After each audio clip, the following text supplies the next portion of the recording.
Sur les comportements en séjour, quelles sont-elles? Je rebondis sur le point juste que je viens de dire, mais au cours du séjour, d'abord, il y a un gros tiers des clientèles touristiques qui nous dit n'avoir pratiqué ou visité aucun site particulier. Ce n'était pas l'objectif. Parmi les autres, c'est beaucoup des visites culturelles, 62%, ce qu'on voit ici, la randonnée, trail ou running, si on va sur des choses plus spécifiques. Ça, c'est un vrai élément caractéristique vis-à-vis des normes, normes France ou normes concurrentielles. On voit qu'on est sur un niveau qui est particulièrement élevé. Le repos, flâner dans les rues. Après, on descend, on passe un cap ici. Activité gastronomique, on est à 29%. C'est une proportion qui est tout à fait conforme à ce qu'on observe ailleurs. Les activités de montagne, naturellement, sont assez caractéristiques ici. Les activités bien-être et spa, également, on est à 16%. Quand dans les destinations de benchmark, on est plutôt à 12%, ce que vous voyez ici. Si on prend dans l'autre sens, ce qui est plutôt moins pratiqué en Ariège qu'ailleurs, vous avez tout ce qui est shopping, où là c'est beaucoup moins élevé. On est à 19%, je crois, si je vois bien. Et puis également tout ce qui est sur les activités nocturnes, les clubs, boîtes de nuit, etc. Bon, c'est epsilonesque dans la pratique quand c'est plus élevé par ailleurs. La visite de l'Ariège, elle est souvent couplée à d'autres visites, d'autres territoires, et en particulier l'Andorre. Alors quand on demande aux visiteurs si ils ont prévu de visiter d'autres sites ou villes en dehors de l'Ariège, c'est le cas pour un gros tiers d'entre eux, 36% au global, et cette proportion, elle monte en particulier en été.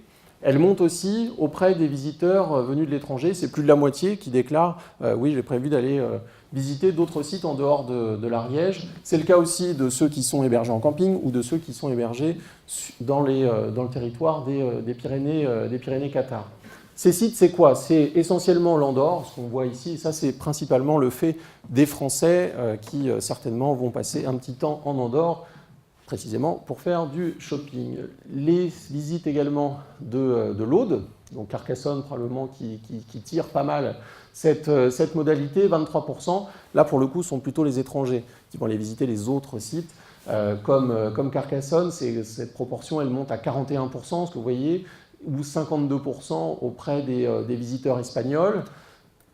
La Haute-Garonne, en particulier Toulouse, vous voyez que c'est le cas probablement beaucoup des 18-34 ans, des plus jeunes qui vont à Toulouse, ou des séjours entre amis en Ariège et qui en profitent pour aller aussi à Toulouse. Ceux qui sont à Foix, probablement du fait des possibilités de transport également. Et puis sur les autres destinations, des Pyrénées-Orientales sur la côte méditerranée, là aussi, c'est plutôt le fait des étrangers et davantage ceux qui sont aussi hébergés dans le Couserans, notamment, ou en camping, par exemple. Mais globalement, c'est les Français qui sont nombreux à aller vers l'Andorre, et puis les étrangers qui en profitent plutôt pour aller visiter d'autres lieux, comme l'Aude ou Toulouse et les Pyrénées-Orientales, voire les grands sites de Haute-Pyrénées.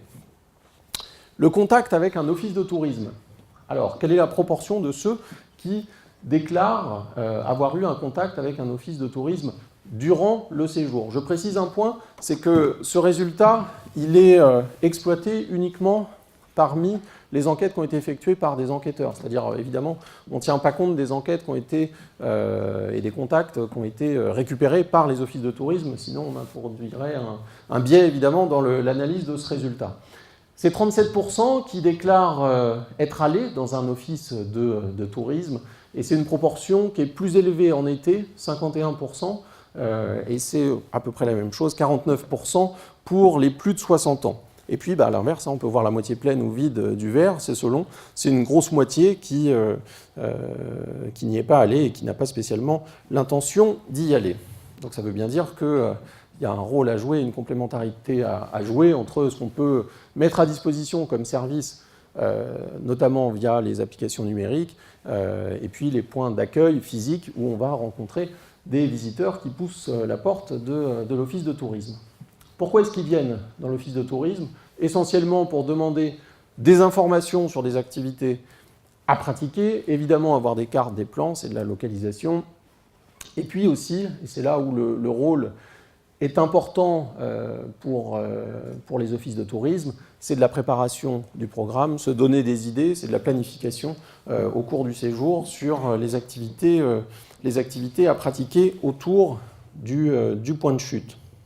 Donc un rôle évidemment essentiel de ce point de vue-là. Sur l'utilisation de services numériques, on passe les deux parce qu'effectivement, on doit avoir cette complémentarité entre services numériques et points d'accueil physiques. C'est un peu plus de la moitié des clientèles touristiques qui déclarent utiliser des applications sur smartphone en cours de séjour. Alors il y a une vraie césure en fonction des tranches d'âge, naturellement. C'est 71% pour les plus jeunes, 60% pour les tranches intermédiaires, les 35-49 ans, et plus élevé aussi parmi les primo-visiteurs ou les voyageurs en famille qui répondent évidemment à ces deux tranches d'âge. Quels sont les types d'applications qui sont utilisées? Alors évidemment, le citoyen, le voyageur, voyage avec ses propres outils, et ça veut dire qu'il utilise aussi beaucoup à la maison, en particulier les applications météo ou les outils de géolocalisation pour l'aide à l'orientation. Également les réseaux sociaux, alors soit dans une posture qui est plus passive de consultation et pour garder le contact avec ses proches, soit dans une situation plus active où il va y avoir l'utilisation des réseaux sociaux pour partager de l'information en cours de séjour. Vous voyez que ce n'est pas neutre, c'est 33% ici, et c'est une proportion, si on utilise et qu'on regroupe l'ensemble des thématiques réseaux sociaux, qui est de 47% au global, et c'est plus des 2/3 évidemment des plus jeunes qui utilisent les réseaux sociaux pour véhiculer des éléments à propos de la destination qui soient favorables ou moins. La consultation d'avis, vous voyez qu'on est à 28% ici. Alors même si on a une caractérisation avec des clientèles un peu plus âgées que ça n'est le cas ailleurs, eh bien c'est quand même utilisé. En particulier, vous le voyez ici, par les clientèles étrangères, 41%. Ça veut dire que globalement, avant de rentrer dans un site touristique ou dans un restaurant, c'est pratiquement la moitié des étrangers qui s'est déjà renseigné sur l'établissement. Et ça ne fait que souligner l'importance de l'expérience client qui va donner les chances à un site ou à un restaurant ou à un hébergement d'émerger favorablement et d'être choisi et visité. Donc évidemment, c'est derrière le produit et l'expérience qui doit être travaillée. Ces services numériques, on peut y accéder que si on a une connexion mobile, une couverture 3G, 4G, donc on leur demandait à ces visiteurs comment ils jugeaient précisément la couverture et le réseau mobile en Ariège-Pyrénées. Bon, vous voyez que c'est assez contrasté de ce point de vue-là. On a certes 15% qui nous dit que c'est très bon et 52% qui nous dit que c'est bon, mais pour le coup, c'est presque un prérequis dans les destinations et on a globalement un gros tiers quand même des visiteurs qui trouvent que le réseau n'est pas bon, c'est un gros tiers et ça monte même en particulier alors, sur les voyageurs solo, 47% ou le Couserans où c'est là aussi plus élevé, donc ça peut être problématique sur certains segments en tout cas, et en particulier ceux qui ne vont pas forcément se renseigner dans les offices de tourisme et qui vont chercher de l'information touristique et avoir des difficultés à accéder à un réseau.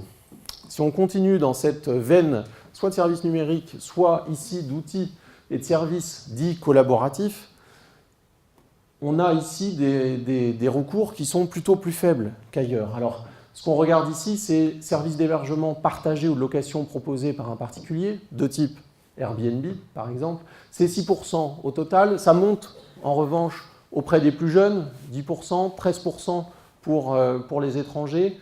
Donc c'est une proportion qui est pas négligeable, mais qui est plutôt plus faible quand même que dans d'autres destinations, et en particulier des destinations plus urbaines, à 25% ici sur la norme France, et sur les services de voitures partagées ou de type covoiturage, là aussi c'est relativement bas pour le moment.